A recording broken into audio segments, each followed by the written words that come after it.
Okay, maybe we'll go ahead and get started, at least with the announcements. Yeah, hopefully everybody's recovered from their Thanksgiving feast, and looks like people are sleeping in today.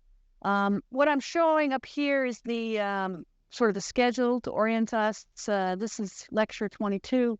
We're going to talk about silicides, device contacts, and I've added in new material this year on novel gate materials. And part of this is covered, the first two topics are covered in chapter 11. And then we have one more lecture, which is on strained silicon and silicon germanium growth and processing. And then next week we have two class periods scheduled. There'll be 4 speakers in each, and those will be your the oral reports and the student reports given on Tuesday and Thursday. And in fact, I have a slightly better version of this schedule, I think, in this Excel file. And this is posted up on the web, by the way. So on December 7th, we have these 4 speakers. We're going to hear short presentations, about 16 minutes each, from these 4 students on everything from high K going to diffusion and gallium arsenide. And then on the Thursday the 9th, we have these 4 students scheduled. And I just want to remind people, if you're doing an oral report, you're expected to provide handouts, the same kind of type of handout that I use during lecture. And if you need help in making Xerox copies, contact my assistant. Her contact information is published on the web. Make sure you get to her early enough. Don't give her the job the same day that morning, but maybe the day before would be good. And also, if you're doing a written report, they are due on Thursday, December 9th in class. If you have any questions about the final project, just please email me or contact me after class. Okay, so that's sort of the bookkeeping, and to remind people about the final project. Let's go on and start. We can start today's lecture. This is the notes for today's lecture are given in handout 36. And today we want to talk about sort of a couple of areas. The formation of silicides. I've referred to silicides a number of times in the course, but we really haven't gotten a chance to talk about what they are. Now we'll find out how we make contact, how we make the structures that make good electrical contact in the device. And as I mentioned, I've added a new module this year on novel gate materials, and we started some of that last time. So far we've talked about how to get these insulating and doped regions inside the device. We've talked about oxidation, implantation, diffusion, thin film deposition, and how we etch structures. But at this point in the device fabrication of the CMOS flow, we need some way to make a good electrical contact. And I put good electrical contact in quotes because it's somewhat nebulous, but we'll see in this lecture what we mean by good electrical contact to doped regions. And so this lecture is kind of the first link to the back-end technology course. The contact itself is still generally considered part of the front end because you're contacting to silicon. And then beyond that, everything is in 6.773, which is the back-end technology. This is just a schematic I've shown a couple of different times to point out to you what I mean by the contact. You're familiar with this by now. We have the silicon source and the silicon heavily doped drain. Here's the gate material. And I need some way of making a contact between this electrical connection here, this metal line, and the silicon itself. And you can see that can consist of several different materials. In this particular picture, these dark, sort of dark regions contacting the silicon are going to be made of silicide. And we'll talk today about how you fabricate those silicides. I want to talk about local interconnects. Sometimes the contacts themselves are also used for something called local interconnect, and I should point out here, this is an example of a local interconnect, where I've got a contact region that is being used to interconnect, say, from one layer to the next, or locally from one part of the device to a neighboring device, but not across the whole chip. These are called global interconnects because these wires go potentially across the entire chip up here. But this is a local interconnect. It only extends over a very small distance. In fact, on slide number 2 of your handout, I've got an example of a local interconnect and what it might consist of. This is just the circuit schematic. If you have taken electrical engineering courses, you know this is a bipolar transistor with the base and the emitter This little arrow represents the emitter region. And you see in this circuit schematic that the emitter of this transistor is connected by a wire to a resistor, R. Well, this is the circuit schematic, and below is the actual implementation of this circuit in silicon. And in fact, if you recognize, you know that this is an NPN device, and this little N region right here is the emitter. This is the P-type base shown here in red, and this is the N-type collector. And what you see here is this emitter region has a metal contact to it, and it is connected locally to this P-type tub region, which is in fact a resistor. This is a resistor because the current can flow from this metal contact here through the P-type region. It has a certain sheet resistance or a certain resistance and out this other end. So this is sort of an example of using a very short metal wire, might even end up being silicide or something, a very short metal wire locally on the chip to do interconnect from, say, one neighboring device, in this case a transistor, to another neighboring device, a resistor. So that's what we mean by local interconnect. Talk a little bit about historically about how contacts were made, and this is shown on slide 3. In the early days, if this was the drain or the source of a transistor, a MOSFET, people simply used aluminum, which was the metal of choice, directly on silicon to make both the contact and the interconnect material. So it was convenient. You could contact the silicon with aluminum, and then you could run wires along the chip, and that could interconnect the various devices. The advantages of aluminum: has a low resistivity. It's the second lowest of all the metal candidates, copper being the lowest. And it has very good adhesion to silicon and to silicon dioxide. It's a very stable metal. And it makes good electrical contact to heavily doped silicon, as long as the silicon is heavily doped.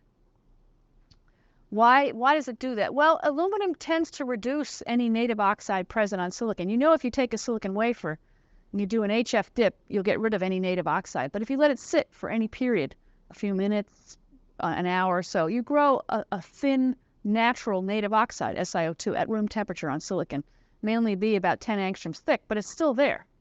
The nice thing about aluminum is that it tends to reduce or eat up that oxide on the silicon, and it forms a very thin layer of Al2O3. But this layer is quite thin, and the aluminum itself can diffuse right through it. So this enables you to form a very good electrical contact without having an intervening layer of oxide. Some metals you might put down, and they won't eat through the silicon native oxide, the SiO2, and then they'll just be sitting there, and you won't get a good electrical contact. Aluminum has this property that eats through that little native oxide, so you get a good contact. So it was a convenient and a good material for people to use for many years. Slide 4 just shows you some of the basic properties of interconnect materials, just so you get oriented. Here is aluminum on the top, again, one of the most popular for many years. The resistivity is listed in the second column, somewhere around 2.7 to 3 microohm centimeter for the resistivity. Again, the resistivity is a property of the material. And this shows, the last column shows the melting point. So it is a low melting point material. The only other metal of consequence that has a lower resistivity is copper, which is shown here, the third one, the third row. That's about 1.7 to 2 microohm centimeter. Copper has a much higher melting point. Copper has other difficulties associated with its integration. Copper, if it gets into silicon, can be a deep level, so it can cause lifetime problems.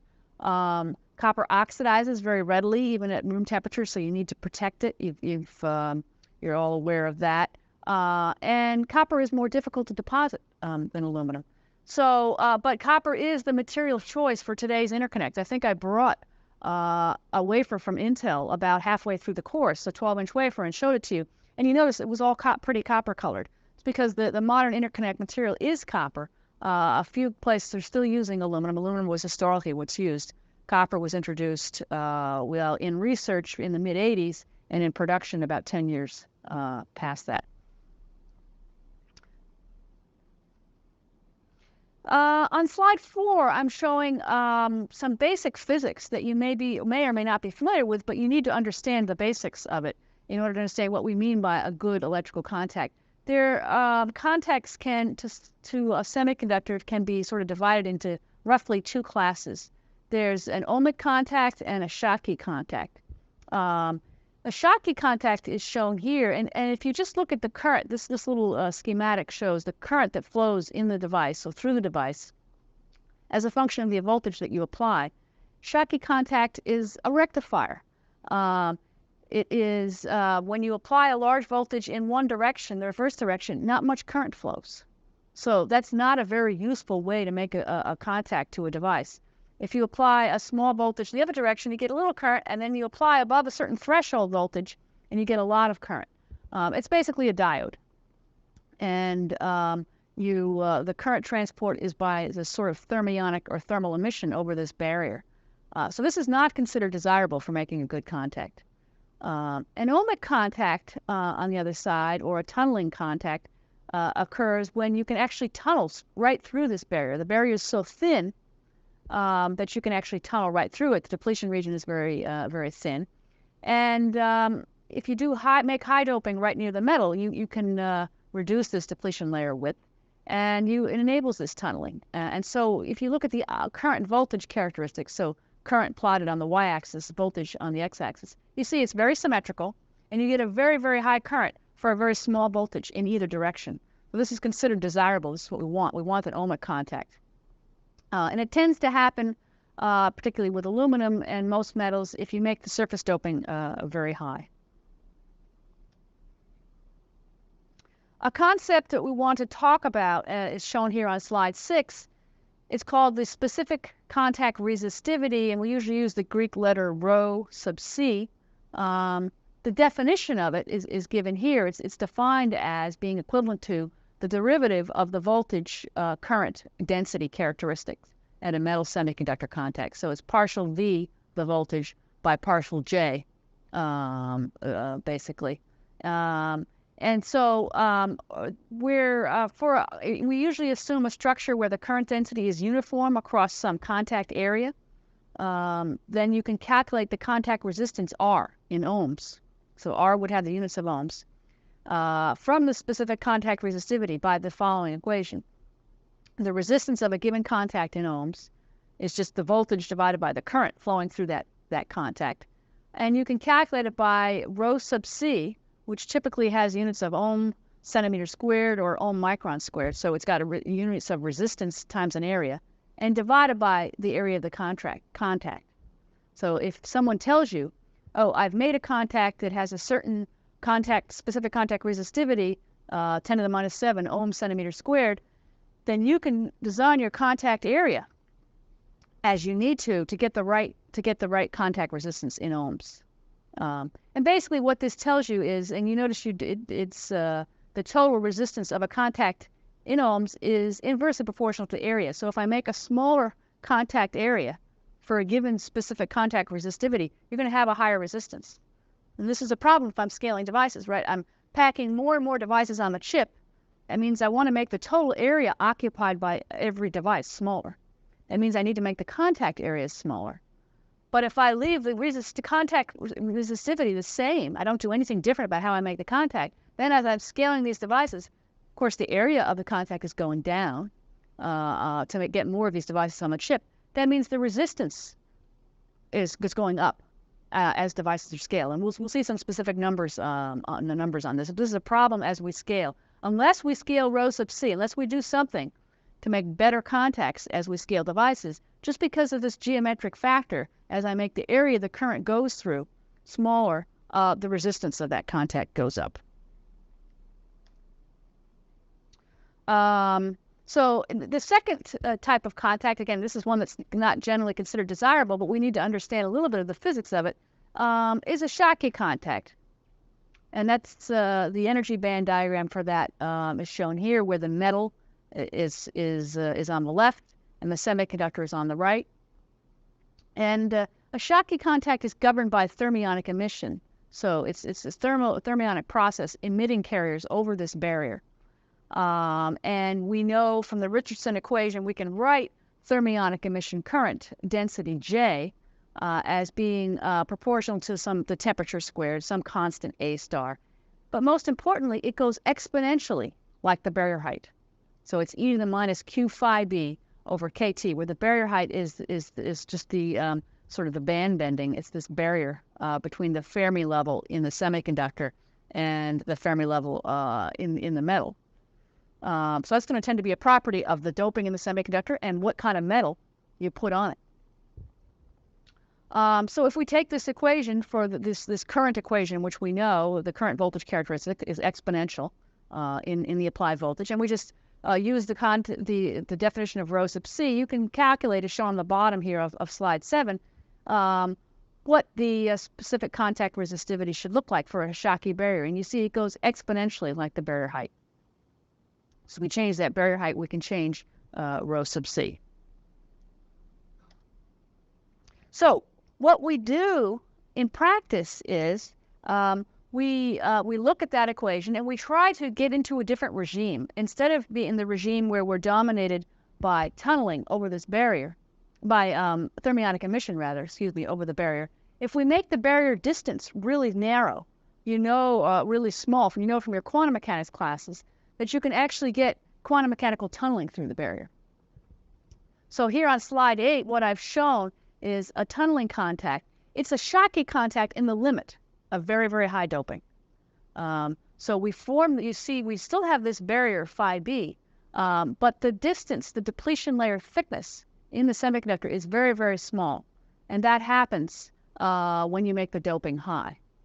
So in fact, for a tunneling contact, if you go back to your quantum mechanics, if you have a certain barrier height phi b and a certain barrier thickness xd, that the tunneling current is exponentially dependent on those two quantities. It looks something like this.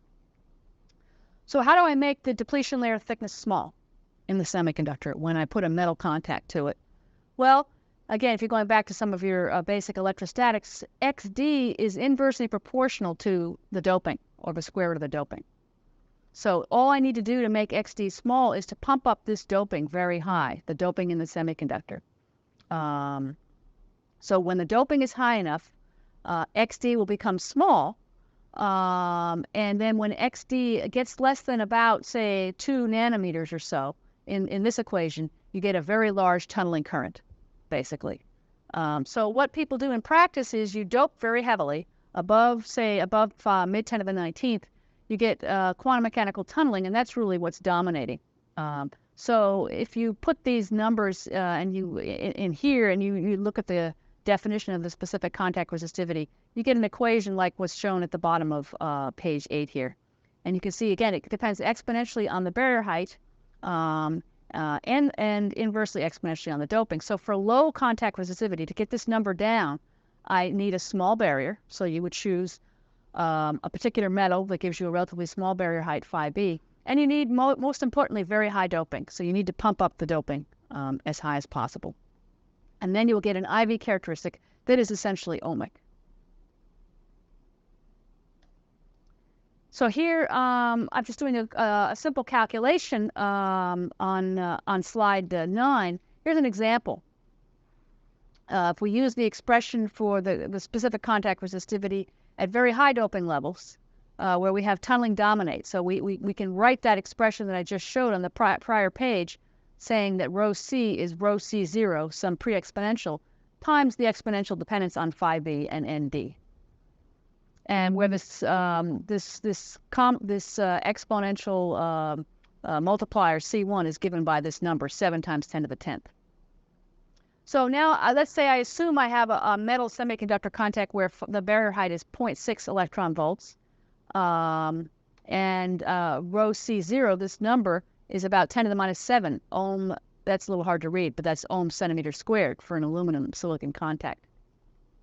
So the question is, if I change the doping from 1E19 to 1E20 by a factor of 10, how much does rho C go down?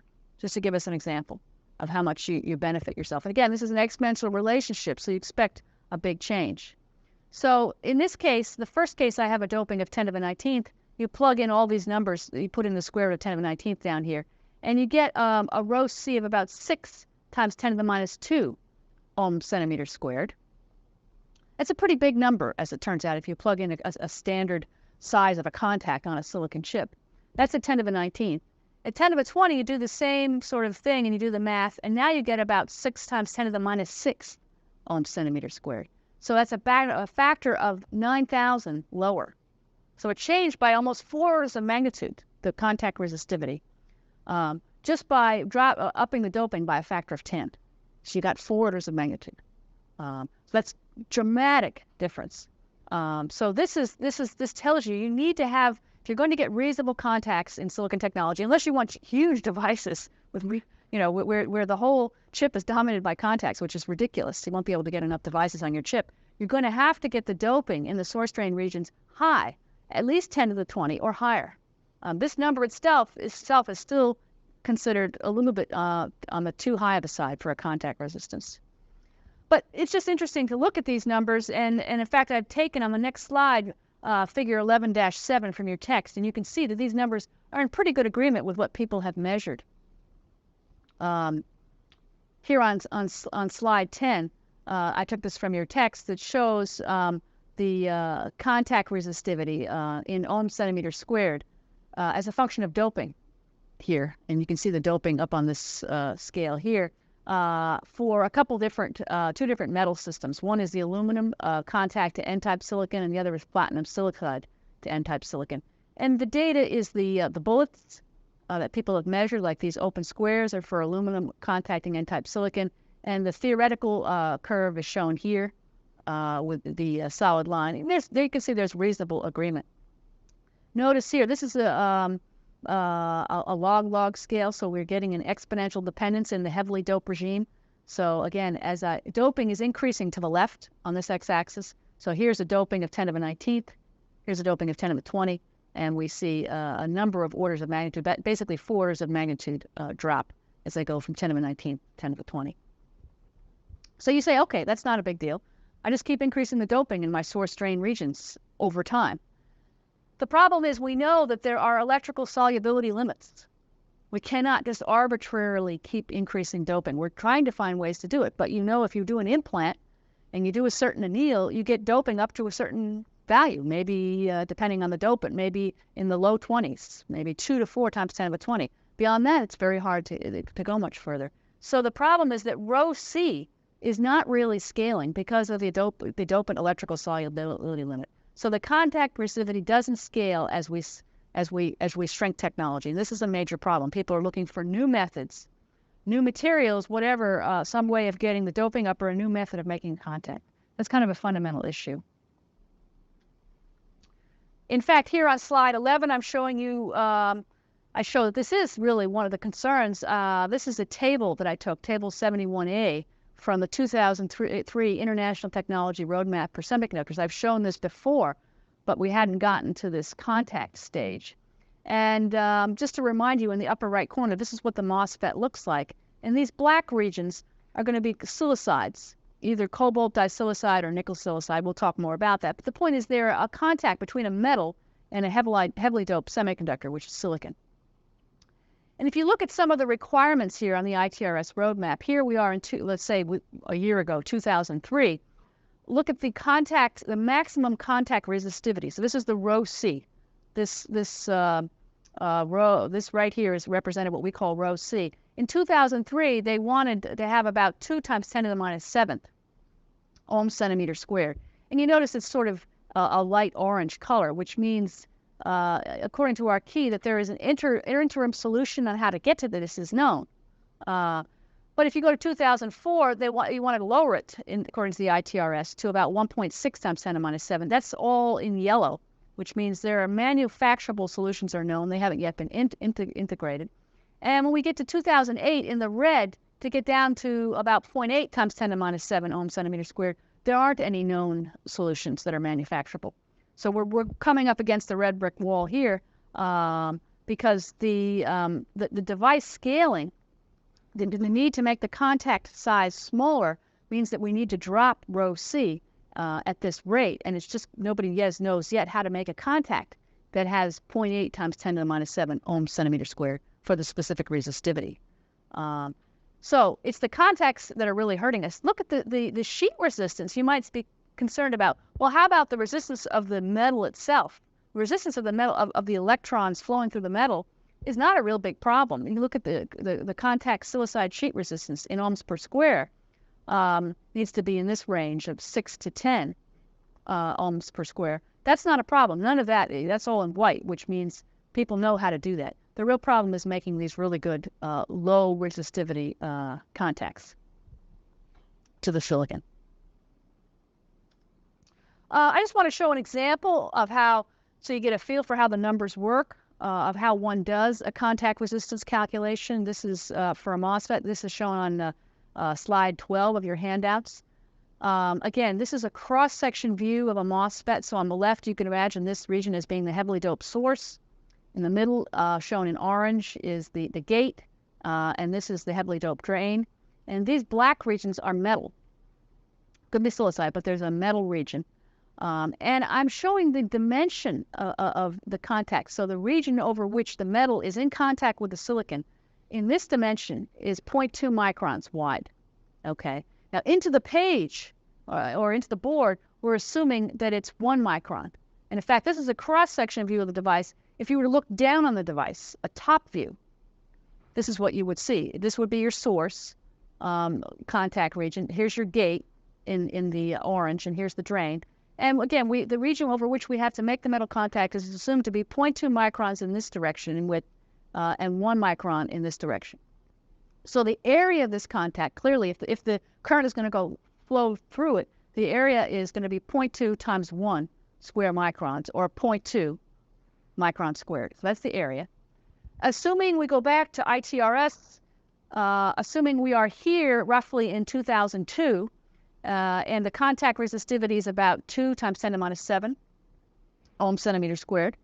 Okay, so I'm assuming this as specific contact resistivity. Then I can calculate the resistance of just the drain contact itself. The resistance is just that rho C divided by the area of that contact. And you get 100 ohms. So the resistance from the current just to flow through this contact is 100 ohms on the drain side. It's going to be 100 ohms on the source side as well. So that's 200 ohms right there. Just give you a rough idea. And this is equivalent to the ITRS 2003 requirement. So we're talking about 200 ohms of the total resistance of the device just being due to the contacts because of the size. And that's a reasonably large resistance. So we'll see that the contact resistance actually does dominate. Again, what you could say was, well, we'll just make the contact wider, which you can do, but that means your chip ends up being larger. You can't put as many devices on the chip. So there's a fundamental trade-off here. Unless we can get this rho C number down, and that's exactly why this number is dropping with time. People want it to drop because they want to be able to continue to scale the area of the device. It's a problem, though. On slide 13, I'm showing you a structure. If you are studying contacts, or if you ever make devices, you always want to know, what is my contact resistance? And this is a classic structure to actually measure contact resistance. It's called a Kelvin structure. I took this particular picture out of your textbook, figure 11-35. There's a reference to it in your textbook, an article that talks about it in much more detail on how it's actually made. On the left-hand side is sort of showing the mask layout in order to make one of these structures. And what you do is you have these dark regions here that are funny shaped, are considered to be the N+ region that you want to contact. So that would be called the N+ diffusion. It has this particular shape. The dashed lines represent the metal. So that would be the metal level. So this is going to take at least 3 masks to pattern. And these little square regions with the X's going through them are the contacts. So that's the region where one layer contacts the layer above it or below it. So this is sort of a planar view. If you want more of a bird's eye view of actually how it looks, you can look on the right-hand side. And these L-shaped brackets are made of metal. So there's one here and one here. And basically, you perform a 4-point kind of measurement. And what you're doing is this little region here that is square in the center that has a dimension of L in one dimension by L in the other. So this is an L by L square. The current then comes through on this leg. So if the current flows through diffusion, then it flows up through this square the square contact, and then it flows out through probe number 2 on the metal. So you put an ammeter here. You put an ammeter between probes 2 and 3, and you measure that current that's flowing through that square contact. And then you put a voltmeter between probes 1 and 4, and you measure the voltage drop across that face. And then you just divide V divided by I, whatever you measure, the measured voltage between 1 and 4, divided by the current flowing between 2 and 3. And that is your resistance, and that's going to be equivalent to rho C divided by the area of the contact, L squared. So this is a very common way to do it. You might say, well, why do you go to the effort of making, having separate probes? Why don't you just put, measure the current and the voltage at the same on the same probe points? And the reason you do this is because you don't want to have extra contact resistance, say, of your probes going down, and there's always a voltage drop there. So this, the probes through which you force the current are separate from the probes through which you measure the voltage. So that, therefore, you're only measuring really the voltage drop across this the contact face, the square face. So it's a very common structure, the Kelvin structure you'll find on a lot of test masks and test circuits that people use to measure the contact resistivity. Here's an example shown on slide 11, using a cross-bridge Kelvin structure, and you have a 1 micron by 1 micron opening. You find that you get a current of 10 microamps through the contact, so that's I23. When you measure a voltage drop of about 320 microvolts, what is the specific contact resistivity? So you just divide the voltage drop divided by the current, and that gives you a resistance number. In fact, that's 32 ohms. And by definition, that's equal to rho C divided by the area of the contact. So you can solve for rho C here just by multiplying 32 ohms by the area of the contact, and you get 3.2 times 10 to the minus 7 ohms centimeter squared. It's pretty close to the ITRS requirement. Still a little bit high. Still about a factor of 2 too high, but it just gives you an idea. Typically, you use several different dimensions, so you'll use a 1 by 1, a 5 by 5, and a 10 by 10 square, and you make sure you get the same specific contact resistivity number over all of those. Because sometimes you can have current crowding effects. When I drew it in this picture here on page 13, I said the current is uniformly going through that face, so you can imagine like a flow of water uniformly flowing with the same flux all across the face. That may or may not be true, depending on the series resistance of this N plus diffusion and things like that. So you want to use different areas, and for different size areas, you should get the same number. If you don't, then you probably have current crowding effects, and you need a more sophisticated two-dimensional model. So that's a typical way that people would measure their contact resistance. So that sort of introduces the whole idea of scaling and why we want to do this. I want to bring up some other requirements. We said it's important to make a low resistance contact, but there are other requirements besides that. So clearly we need to have a high doping concentration at the interface. That's going to allow the electrical tunneling to take place. The interface has to be free of contaminants, as I mentioned. You want to get rid of the native oxide. So you preferably use a metal that will kind of eat away, if there is any little native oxide that will eat it away. And you clearly don't want residues. You don't want a lot of excess carbon or other things at the interface, because that's going to cause an increase in your contact resistance. You don't want nitride or oxide there. That's one thing to get low contact resistance. The second thing you want is good thermal stability. You don't want the contact structure to change or degrade in some way during the process. After all, there will be subsequent thermal processing. Once you make those contacts, you still have to make all that multi-level metal. Okay, and those multi-level metal schemes involve, annealing steps or deposition steps that could be in the range of 400 to 500 degrees. So you don't want anything weird happening down in your contact when you heat the thing. And in particular, you're also very concerned about junction leakage. Remember, this electrical metal is making electrical contact to a p-n junction. This is an N plus P junction. So you want it to be ultimately this N plus P junction to have good junction characteristics and low leakage in the silicon underneath the contact. So here on slide 15, I'm showing an example of a figure I took out of a text where something very bad has happened, which is called spiking of the metal. And you can see what's happened. This is the metal, aluminum is shown here, And this is my N plus drain or source. And this aluminum has, chip has been heated up, and the aluminum is actually spiked through the junction. It's actually touching now the P-type silicon. So it's really shorted out. It's essentially shorted out this PN junction. It's created a lot of voids, and this is a big problem. And that's because aluminum has a finite solubility for silicon. The silicon actually gets sucked into the aluminum and causes this spiking effect. And this is one reason why, if you have a very deep junction that's many microns deep, well, it would never spike because it never gets that deep. But now that junctions are very shallow, they're 0.1 micron or less, people never put aluminum directly in contact with silicon. So in the old days, this is this is the way people made contacts.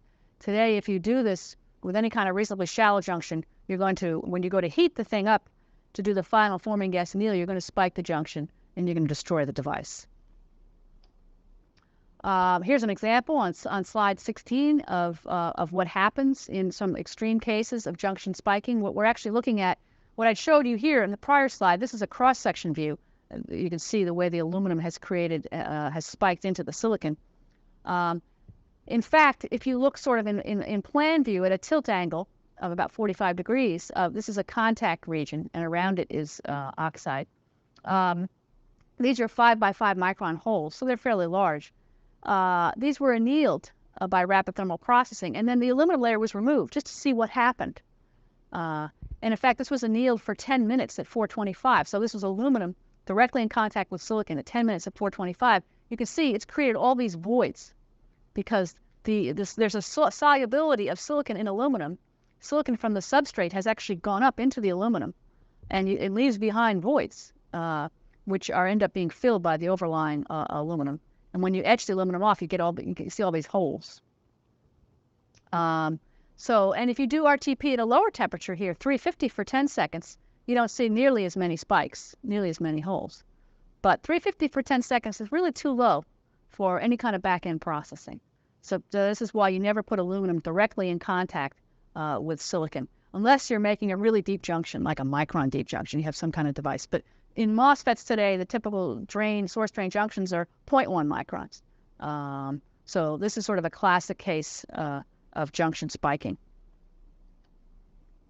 There are a couple of different solutions people have come up with over the years. One of them is shown here on slide 17, although it's not perfect.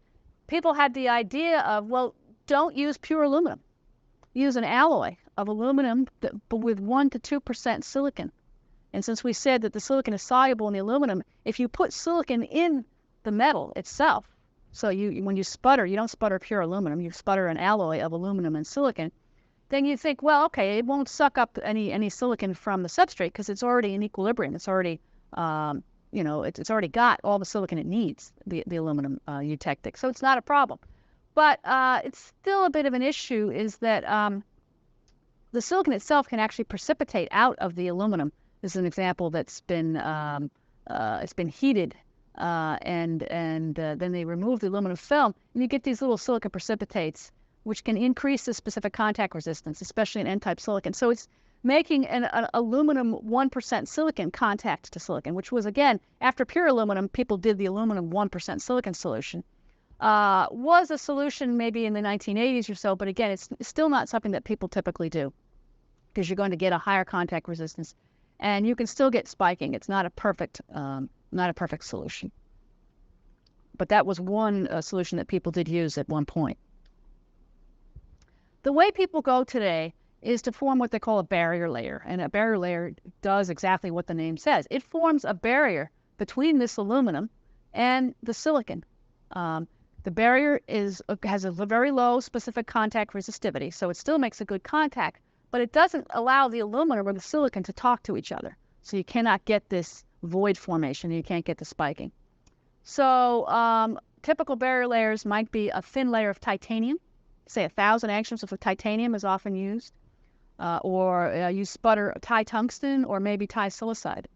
So in between the heavily doped silicon, you now have an interlayer of this material that forms a barrier. So this prevents the chemical interdiffusion between the silicon and the aluminum.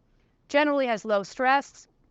You pick a material that has good adhesion so it doesn't peel off. and of course, good electrical conductivity and low contact resistance to silicon and aluminum. So that's to satisfy all these things.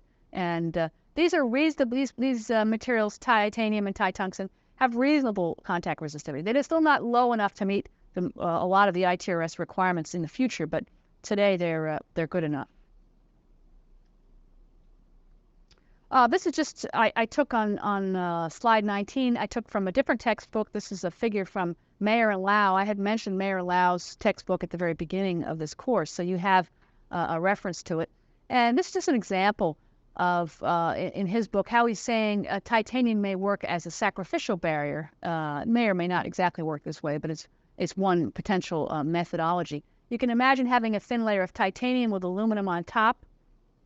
When you heat the structure, you may get formation of TiAl3 for some time and portion, and then you heat it a little bit longer, and all the titanium is consumed. And then here, at this point in D, you can start to get the aluminum incursion. So the idea is you put down enough titanium that you're not going to end up with a spiking problem. And typically, if you want to anneal typical forming gas anneal 450 or so, 1,000 angstroms of titanium seems to be adequate barrier layer. But again, it depends on your back-end thermal budget. Slide 20 is just another example saying that depending on the barrier layer that you choose, you have to be careful.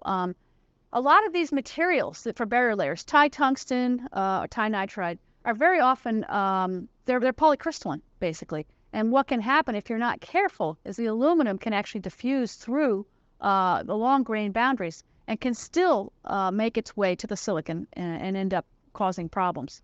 So people often, when they deposit these material, they sometimes sputter them in an ambient that has some impurity.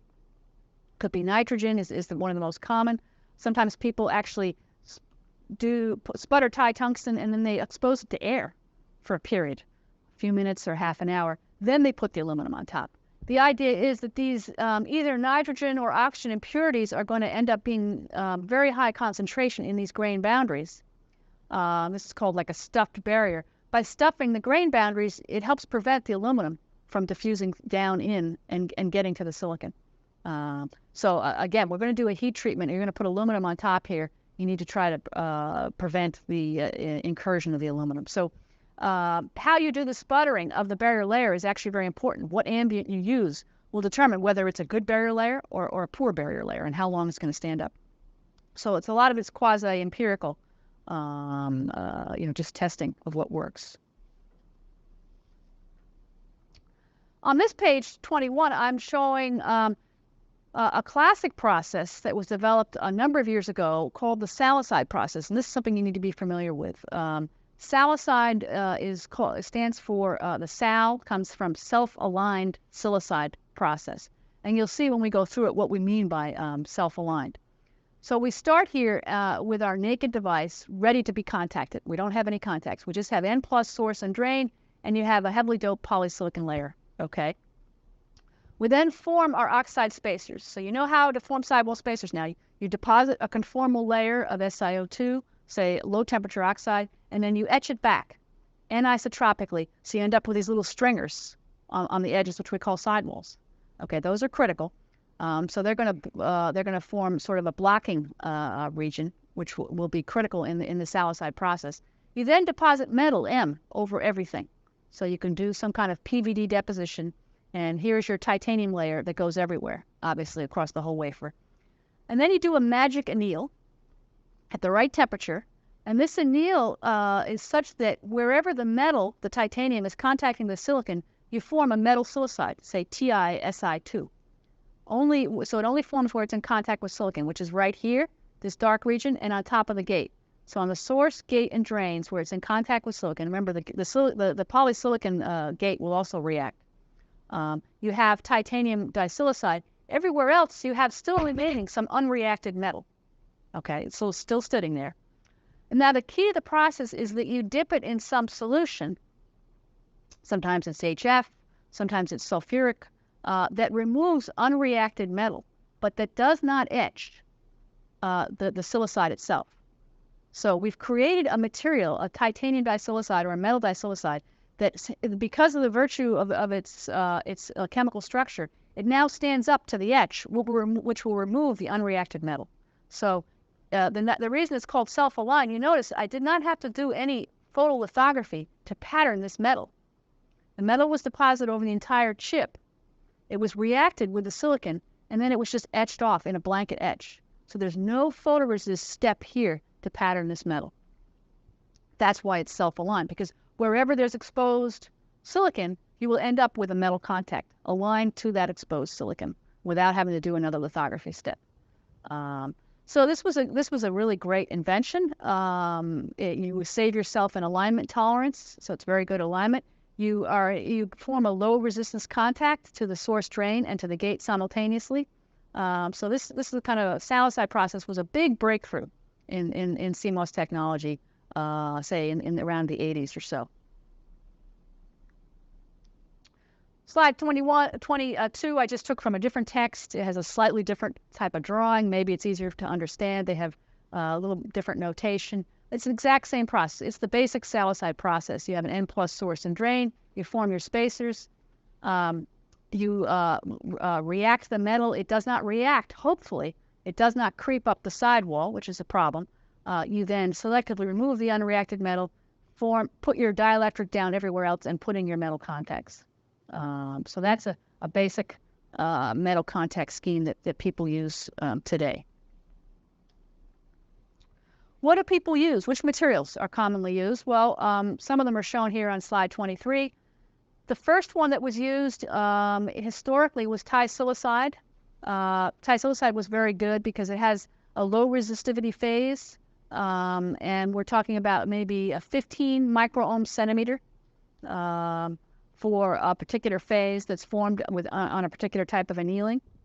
There's a little difficulty, though. As people make the polysilicon gate length shorter, it's harder and harder to get this particular phase to form. This is called the narrow line effect or the narrow width effect, usually the narrow line effect.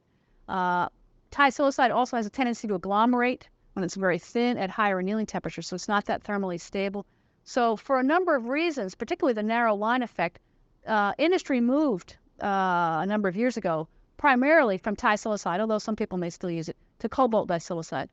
It does not have that narrow line effect, but it gives you a slightly higher resistivity. It's a little more sensitive to surface contaminants. The beauty of Ti is, again, the titanium eats its way through things, through oxides. It'll reduce oxides. So cobalt, you have to have a really clean interface. Cobalt has a little less lateral encroachment over the oxide spacer, and I'll show pictures of that. So cobalt was used and is still used in some processes. The latest silicide that people are exploring in research and development, and at some point will probably be in production, is nickel silicide. Nickel silicide has the lowest silicon consumption. In order to do this, you need to react, and you need to consume some of the silicon, and you don't want to consume very much of that shallow junction. So nickel is good because of that. It can be formed at very low temperatures, and it doesn't have very bad narrow line effect for siliciding the gate. Big problem with nickel is the thermal. You have to be careful of your thermal budget and watch out for nickel. Nickel is a very fast diffuser. Remember, in silicon, nickel is also a deep level. So nickel contamination of equipment and of the wafers is an issue, and people need to deal with this. But nickel silicide is becoming more and more prevalent in research and development. I mentioned there was a problem with this encroachment over the spacer, and this is illustrated on slide 24. On the left-hand side, I'm showing the case of cobalt disilicide formation, where it's the metal that diffuses. So you can imagine that you have this metal that's deposited everywhere, and you're going to form a reaction between the metal and the silicon. The question is, how does the reaction occur? Does the metal diffuse in and meet the silicon down at this interface, or vice versa? Well, it depends on the particular type of silicide. In the case of cobalt disilicide, the metal diffuses through the silicide to this interface here and then reacts. So you get silicide reaction or formation at the bottom here. So you're less likely to have creep up In the case of titanium disilicide, in fact, what happens is the silicon is what's the fast diffuser. Through the disilicide, it diffuses up and meets the metal. So if you do it long enough, and if you have a short enough spacer, you can see that the disilicide can creep and grow up from the source and drain, down from the gate, and eventually you may actually bridge. And then you have a big problem, because then your gate is electrically shorted to your source and drain, and then your device is dead. Titanium disilicide has a little more tendency to do this than the cobalt disilicide. This is part of the reason people went to cobalt, despite the fact it has a slightly higher resistivity. Slide 25 is just a kind of an illustration of some of the kinetics of what's happening. When you have titanium on silicon that's reacting, here we have a certain thickness of disilicide that's already formed. People do model this. There are silicidation models in Supreme 4. Not necessarily perfectly accurate, but what people model is the diffusion of the silicon from the bulk through the titanium disilicide up here to this top interface and form a new layer of titanium disilicide. So this is what might happen in an inert ambient.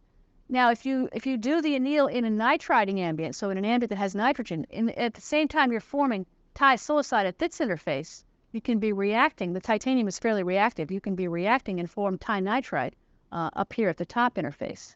So this would be in a nitrogen ambient. You can get simultaneous formation of disilicide down here, and then tinitride on top of the titanium. Titanium is very reactive, so it's not unusual to try to form a tinitride to prevent it from oxidizing. Slide 26 just shows you some of the different uses of silicide in silicon technology, and I've actually updated it, added a fourth one. So silicides are used, as you can see, to strap the poly, and the reason you do that is you're trying to reduce the resistance of the gate. So you form a little silicide during the salicide process. Strap the junctions. Well, what does that mean? And again, you're going to reduce the sheet resistance of this junction by forming a thin layer. It also forms a barrier layer, as we mentioned. It can be used as a local interconnect. Here, the silicide has actually been formed above this oxide, so some silicon must have been deposited prior to that. Finally, it can be used as a gate material. And at the end, I've added a few slides that show you that people are actually using silicides as metal gates. This is a table here shown on slide 26 of some of the common silicides and some of their important properties. So here, you notice for disilicide, there are two phases. There is a phase called the C49 phase. That forms at low temperatures.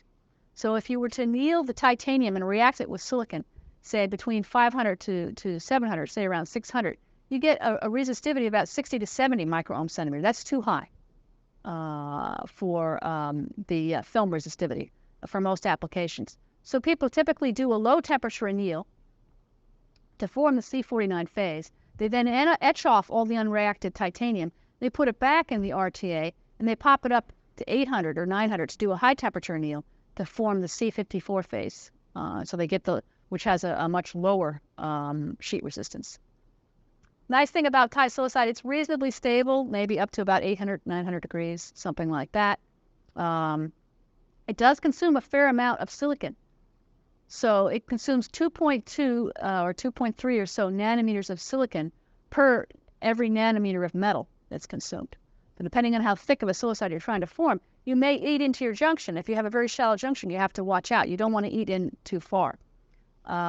So cobalt disilicide is another example here. You can see it's got a somewhat higher resistivity. This is the temperature at which it's formed. It consumes a little bit less than the case of titanium. The modern silicide that I mentioned here is this nickel silicide, NiSi. It's formed at very low temperatures, 450 or 500. And it has a low consumption, only 1.8 nanometers of silicon consumed per nanometer of metal. One thing about this, though, if you look at the stability temperature, look at this column here called stable on silicon. Be very careful. People have listed nickel silicide as being stable up to about 650. It may not even be stable that high, maybe 600 or so. So unlike some of these others, which you can heat up tisilicide or platinum, you can heat up to 800 or so. You cannot do that with nickel silicide. So if you're using a nickel silicide process, you're going to be limited to a lower back end temperature. But you can get reasonably low sheet resistance. Slide 27, I just wanted to show you an example, and we'll go through these sort of calculations at the end of the lecture, but I want to go on and do the gate material work first. But what this is a cross-section of a MOSFET, and there are, and we've seen this cross-sections a number of times now in our class. We now have enough ammunition that we can actually go sit down and calculate all these resistances or estimate them. Given a geometry of a particular device. So the resistance that we really, when we scale the channel length, what we're really trying to scale is the channel resistance, R chan. Okay, that's fine. We make the channel shorter, we can reduce that resistance. But the problem is, what happens to if we don't do something to all these other parasitic resistances? The net resistance of the device is really not going to go down by very much. So there are three resistances we really want to be able to think about. One is this little resistor right here, which is the resistance associated with the source drain extension. Okay, it has a certain sheet resistance, is doped to a certain level, and has a certain junction depth. It's usually very shallow. So this resistance of the source drain extension is one resistance we have to calculate. The second one is the resistance of this region here, R, and generally this region has been silicided. You notice the source drain extension is under the spacer, right, by definition, so it's not silicided. So the current has to flow strictly through the silicon, so it'll have a certain higher resistivity. In this case, this region is blue. It's been silicided, so it's going to have a lower resistivity. It's got a metal on top of it. So that's the second resistor we need to calculate. The third one is the resistance of the contact itself. So it's the contact resistance from the current flowing through the silicon up into the metal. And that we calculate if we know the area and the specific contact resistivity. So all three of these, the source drain extension resistance, the silicide resistance, and the contact resistance, all three are going to add up and give us different contributions depending on the geometry. So I want to go through a calculation of this. I'm going to hold off for now because I want to make sure we cover the novel gate material aspects, but we'll come back to this, and you should be able to sit down at this point and calculate all three of these things and see what they look like for modern technology. Let's go on for now to slide.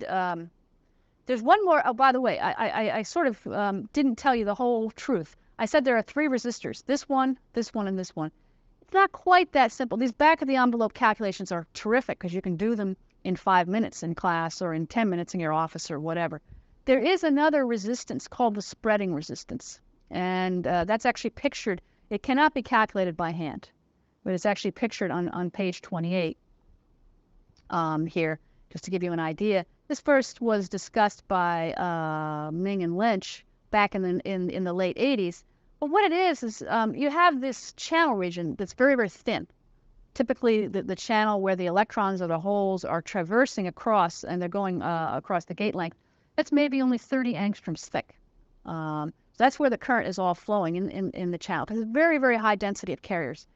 The current then spreads out as it goes into the source drain extension. This is such an old paper. It's before they had source drain extensions, but you can imagine it then spreads out here into this region over a certain distance.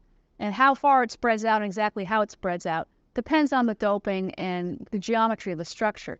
It's a very two-dimensional problem. You can't calculate it by hand. So that's called the RSP here in this little diagram where he wrote down the different resistances. So R spreading is one that generally has to be computed either by a two-dimensional simulator, or you have to get it out of test devices or some kind of test structures. It's not something you can simply calculate by hand, but it is it can be a major contribution to the total series resistance. So it's something we need to be concerned about. But I just want to point out that those three resistances we can calculate by hand, that gives you the minimum series resistance of the device. There'll always be a little extra, which is spreading resistance, which you have to simulate in a two-dimensional sort of simulator. That's how we make contacts. I just wanted to go on and spend most of the remaining time of the lecture and talk about something else that's come up in the last 3 or 4 years, which is related directly to the contacts, because it turns out we can also use silicides not only for the contacts, but we can also fully silicide the gate and use it for the gate. And I think I showed you this slide last time. Page 29 was taken directly from the last lecture. I just wanted to remind you that there are some new gate materials that are coming along. This is the more classical, older technology, the traditional technology. This is a photo from an Intel device. It's a somewhat older photo now. This was published back in about 5 years ago in 2000. And what it shows is what we've just exactly been talking about. Here's the polysilicon gate. These are the sidewall spacers. You know how to form them. And this is the silicide in the source. You can see it looks very dark because it's been silicide. And the silicide in the drain. And the silicide that's been formed on the gate. So that was a silicide process, just by the process exactly what we just talked about. That's the classical type of structure. We talked last time, though, that polysilicon can only be doped so high. Maybe you can get it to 10 to the 20 or mid 10 to the 20.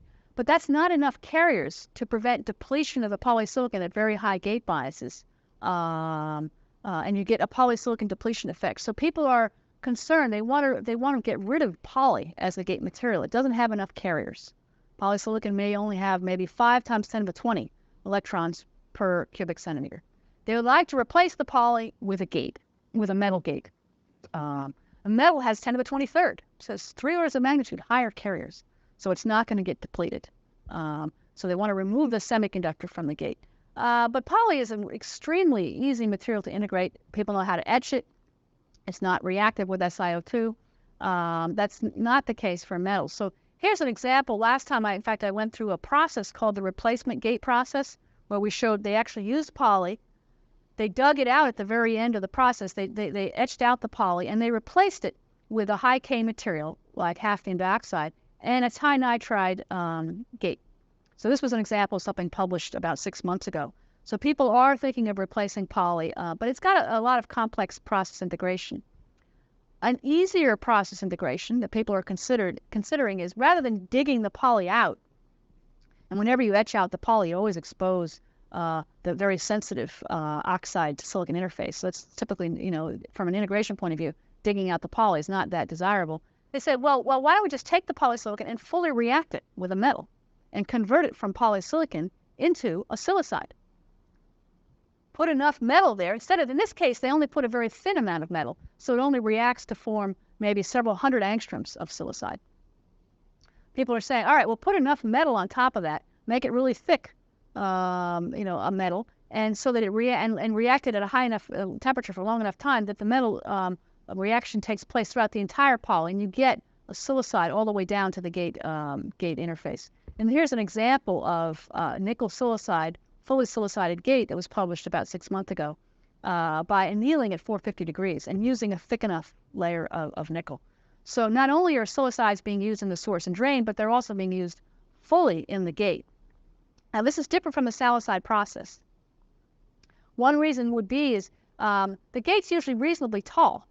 Right? The gate may be 1,000 angstroms tall, something like that. So you need to put enough metal down that you can silicide all the way through 1,000 angstroms. Now on the source and drain, you don't want to be siliciding down 1,000 angstroms, right? Because I said the junction depth is about 1,000 angstroms. So if you're going to do a FUSI process for the gate, you actually need to have 2 different siliciding steps.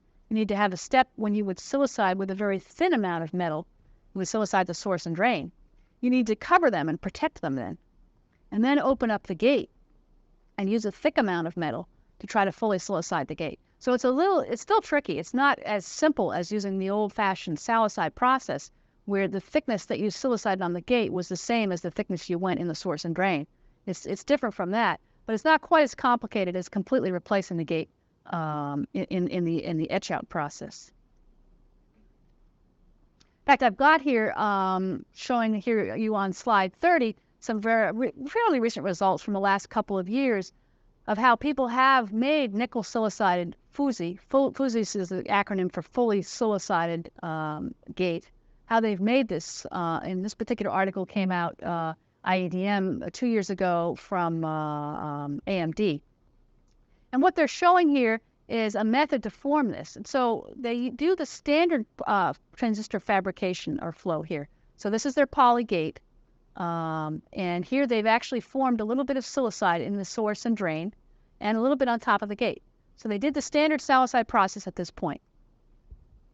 Now they have to do a planarizing step. So to get from here to here, what they had to do was they had to put metal and maybe some other harder material. I'm not sorry. They had to put contact material and then maybe a dielectric over the entire thing, and then CMP it down so it's planarized, because they're going to get deposition everywhere. So they planarize it, and they expose then in the planarizing process they expose the polysilicon gate. And they can then put down metal here and a thick layer of metal and react it all the way to the interface. So here they have this very thick region where the entire gate has been silicided. And you notice during this last process here on the right, there's no siliciding happening down in the source and drain, because that's all been protected during this process. So it's certainly easier than the replacement gate scheme that I showed last time.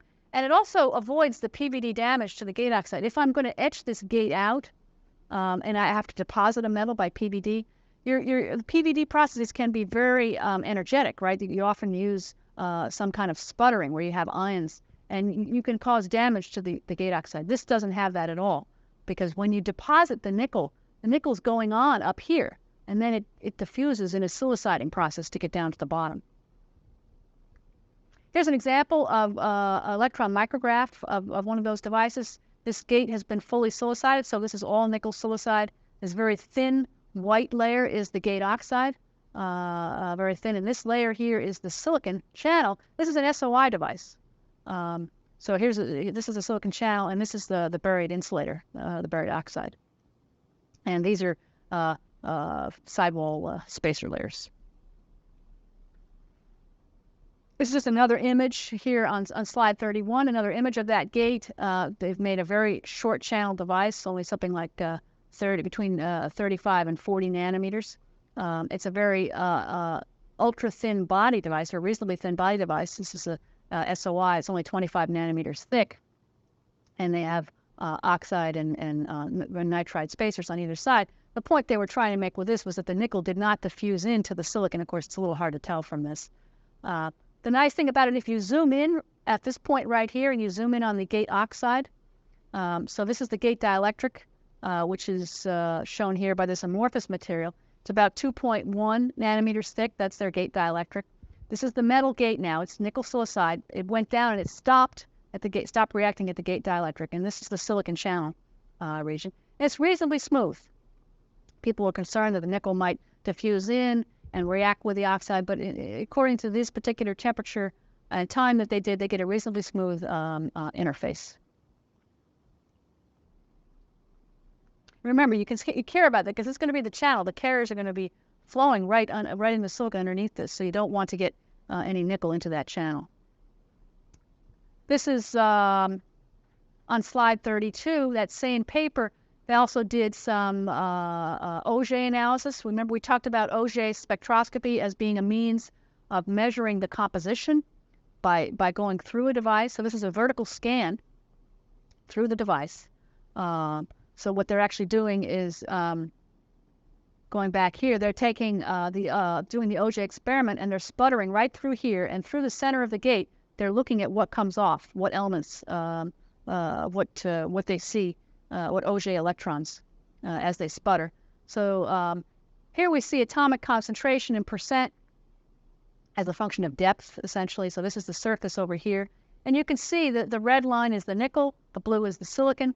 This is the thickness of the gate from the surface here to this point here to the gate oxide. What you see is there's quite a bit of silicidation. This is mostly nickel silicide. It looks like here there's a little bit of silicon, or here you have the silicon in the SiO2, and then this is the oxide beneath. So you just get some idea. This looks like it's fairly stoichiometric, almost 1-to-1 silicon to nickel, maybe a little bit nickel rich. Again, using the types of techniques we talked about in our characterization lectures. This is a different paper. This is a paper, that last paper was from IEDM 2002 by AMD. IBM the same year also published at the same conference nickel silicide fusee gates. This time they did them not only on fully depleted SOI. I just showed you a silicon insulator device. They also did it on a device which is called a FinFET. We haven't had any time really to go into these new types of devices, but there are silicon MOSFETs these days that are not being made in a planar structure. There's a device that's very non-planar called a FinFET, when in fact people form a fin, and the channel of the device is actually into the page, so it's into the board, and the electrons actually flow along the side walls. Electrons actually flow right along here, and you have a gate on the right side and a gate on the left side. In fact, the gate kind of wraps around. So this whole thing ends up being a channel and a source and drainer into the board. This is a device that has some advantages, although it's a little tricky to make. It's a double gate device. You end up getting kind of two channels in this thin silicon film.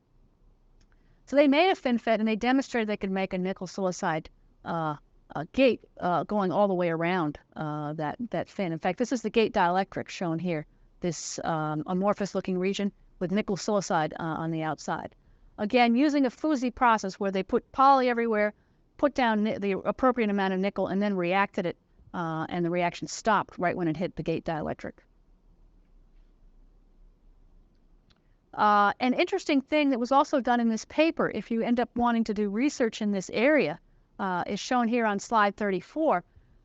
This is called something called gate work function engineering. We haven't really talked about it, but the work function between the metal, I think we've talked about threshold voltage control. The work function, which is a property of the metal material to a certain extent, and the silicon, that determines the threshold voltage of the transistor, the voltage at which the transistor turns on.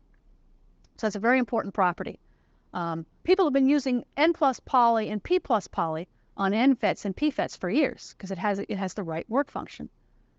The problem with poly, as we've mentioned, is it doesn't have enough carriers. It tends to deplete, so people want to use metals. The problem with metals is what work function do they have? Well, they have the work function typically of the metal, which is a property of the metal.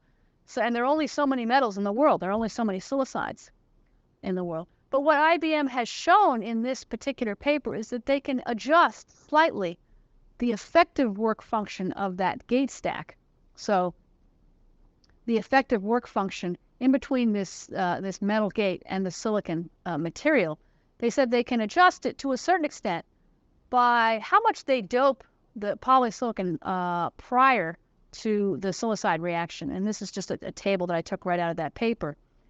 For the case of nickel silicide, what they found is, depending exactly on how much doping they put into the gate to begin with, say if they don't dope it, or if they put in 1E20, 2E20, or 4E20, the effective work function that they measure with respect to the silicon conduction band is shown here. It can be varied, maybe by about 100 millivolts, maybe a little more, something like that. I guess the nickel silicide was 0. So it's a little more, maybe a couple hundred millivolts. It can be varied by whether you put doping in or not, and by how much doping. And this is important because you need this flexibility in being able to adjust your threshold voltage. So fusee gates are also interesting, not just because it's a little easier to integrate. The processing, the front-end processing is what we're all familiar with. Everyone knows how to etch a poly gate and make a good poly gate. And you can convert it to silicide. But depending on how you dope it, you may be able to control the VT or adjust the VT a little bit. Still a very tricky process. The reaction temperature or the thermal stability temperature is reasonably low, so you cannot take these and then take them to a back-end process that is too hot. So this is very much in research. It was only published by IBM a couple years ago. It's certainly not ready necessarily for manufacturing right now, perhaps in the near future, but just give you an idea of the types of things that people are concerned about with siliciding. Before I go through the summary, let's take a few minutes because we have a couple minutes right now. I just want to kind of go through with you very briefly. If we back up a little bit here onto slide number 27, and you can sit down and do this back of the envelope calculation yourself over the next couple days. It's not a homework assignment, but I think it's something you should do. How to calculate these three resistances. And then we can talk about it and go through it next time. But what I want you to calculate is you're given everything you need to calculate the contact resistance. You're given the specific contact resistivity, rho C, and you're given the area of the contact. So you know exactly how to calculate that. You just do a simple division. You can calculate this resistor, the contact resistance. You're given the sheet resistance of the silicide, this blue region. You have its sheet resistance, or its resistivity, I'm sorry, 15 times 10 to the minus 6 ohm centimeter, and you know its thickness. So resistivity divided by thickness, you can get sheet resistance, and then you can figure out how many squares the current has to flow through. So you should be able to calculate this resistance of the silicide regions. And then the little resistor here of the source drain extensions. We are given their resistivity, and again, its thickness. So we should be able to calculate a sheet resistance, and from that, figure out so you get the ohms per square and the number of squares, and you get a resistor. So 1, 2, and 3 resistors corresponding to this contact resistance, the resistance of the current flowing through this sheet, and the resistance flowing through the source drain extension. You'll get 3 numbers, and you just get an idea of the order of magnitude of those numbers and how they compare. So you have time between now and next lecture to do that. We'll go through it at the beginning of the last lecture next time, but it's just an interesting comparison between those 3 numbers. Okay, so let me finish up by kind of summarizing on this topic. What we talked about today, we need good device contacts. They have certain requirements. A low specific contact resistance, rho C, very good thermal stability, so when you heat them up, they don't spike or do anything unusual. In general, you want to get a high doping concentration of the silicon right at the interface. That will tend to lower the contact resistance by inducing quantum mechanical tunneling. However, there is a fundamental limit on how much doping we can activate in silicon. This puts a limit on the contact resistance and on the sheet resistance and on the parasitic resistance. In fact, it's the contact resistance that's really a big problem. If you look in the ITRS, there's a lot of concern about how to lower that. The so-called self-aligned silicide process, or also abbreviated salicide, it's been the mainstay of technology for many, many years now. It has a lot of advantages. It's self-aligned. It reduces the sheet resistance of the deep source drain region. It reduces the gate sheet resistance because you put silicide on the gate, and also provides a local interconnect layer. So it's been a very good workhorse.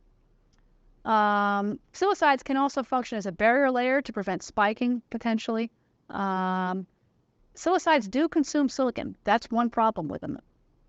And as you move the metal closer to the junction depletion region, it's a big problem because you tend to get more leakage. In fact, this is why people use deep source drain regions, to allow a thick enough region in between the depletion region and the point and where the silicide is formed, so you can get a reasonable silicide with low junction leakage.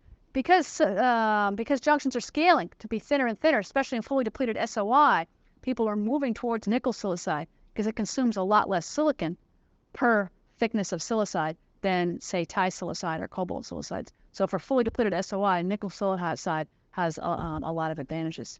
And the last thing, which isn't in the summary we just talked about, is that silicides are even being considered to be fully silicided purpose for the gate. And that's something that's in research right now. You may see in production over the next 3 or 4 years or so. So that's all I have for this lecture. Take a look at that simple calculation example by hand. And then next time we'll meet for the final lecture. And again, I announced it at the beginning, the people who are going to be speaking in the order. It's also posted on the website, but if you have any questions about your oral report or whatever, please get back to me. Okay, thanks.